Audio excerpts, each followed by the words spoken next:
అది అందరికీ పుట్టుకతోనే వచ్చేటటువంటి గుణాలు కావు. కొన్ని కొన్ని సమాజంలో ప్రయత్నపూర్వకంగా తెలుసుకుని జీవితంలో అనుష్ఠాన పర్యంతంలోకి తెచ్చుకోవాలి.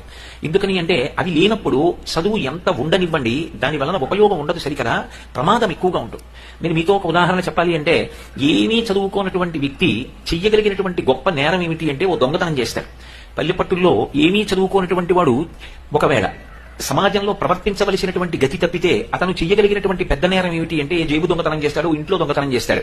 అదే బాగా చదువుకున్నటువంటి వ్యక్తి, చాలా పెద్ద స్థానంలో కూర్చున్నటువంటి వ్యక్తి, తన కింద పనిచేస్తున్న కొన్ని వందల మందికి మార్గదర్శనం చేయవలసిన వ్యక్తి, తన ప్రవర్తన ద్వారా 10 మందికి ఆదర్శవంతంగా ఉండవలసిన వ్యక్తే దోషభూయిష్టంగా ప్రవర్తించి తప్పులు చేసి ఆ తప్పులు కావని తనకున్న మేధస్సుతో ఒప్పులని నిరూపించే ప్రయత్నం చేశాడనుకోండి, అటువంటి వ్యక్తిని కట్టడి చేయడం అంత తేలిక విషయం కాదు.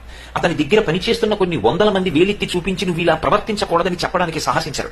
అందుకే అందరికన్నా ముందు జాగ్రత్తతో కూడుకున్న జీవనం ఎవరికి ఉండాలి అంటే బాగా చదువుకుంటున్న వాళ్ళకే ఉండాలి. చదువు బాగా ఉండడం ఒకెత్తు, చదువుతో పాటుగా మంచి గుణములను కలిగి ఉండడం ఒకెత్తు. దాన్ని వ్యక్తిత్వ వికాసము అంటారు. వ్యక్తిత్వ వికాసమునందు ప్రధానముగా 5 లక్షణములు ఉంటాయి. మొట్టమొదటిది ఆరోగ్యము, అది శరీర సంబంధమై ఉంటుంది. రెండవది అధ్యవసాయము అంటారు. మూడవది ఆలోచన యందు సునిశ్చిత ప్రజ్ఞ. నాలుగవది ఎప్పుడైనా సరే ఆవేశమునందు సమతౌల్యము. ఐదవది ఆధ్యాత్మికమైనటువంటి ప్రగతి.